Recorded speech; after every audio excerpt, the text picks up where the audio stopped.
We are seeing the kind of rigid, coercive enforcement that Bible prophecy describes in the last days. A power would arise that would control what people do when they do it and punish those who do not comply. 2 nations in the Pacific are already living that reality, and they are not alone. We have traced Sunday enforcement across the Pacific, from government decrees to constitutional law to the grounding of medical flights. Now let us cross the ocean and look at what is happening inside the United States.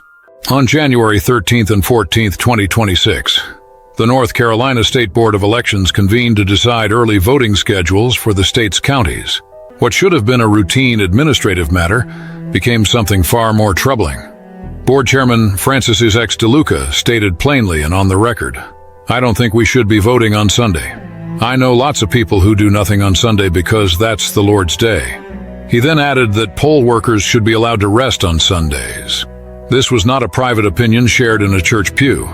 This was a public official, sitting in an official government proceeding, using religious language to justify eliminating a civic right.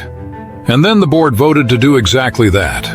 The board eliminated Sunday early voting in Brunswick, Craven, Greene, Harnett, Wayne, and Columbus counties, voting 3-2 along party lines in each case. In Columbus County, something remarkable happened. The Republican board chair, Jillian McPherson Edge, actually broke with her own party. She examined the data and found that more voters used Sunday voting than any additional Saturday that could be offered.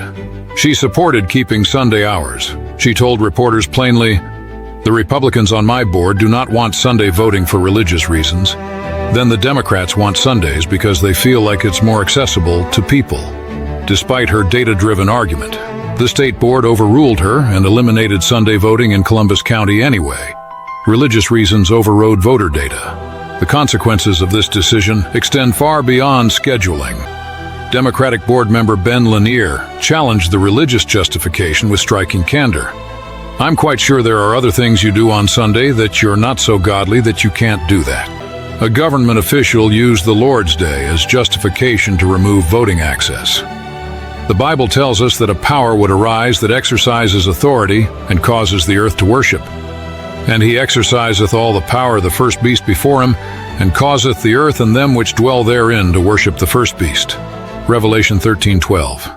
What we see in North Carolina is not the final fulfillment of that prophecy, but it is the spirit of it being tested in plain sight. From Pacific Islands to American elections boards, the pattern is growing clearer. Religious justifications for Sunday restrictions are being spoken openly and on the record. And this is only one piece of the American picture.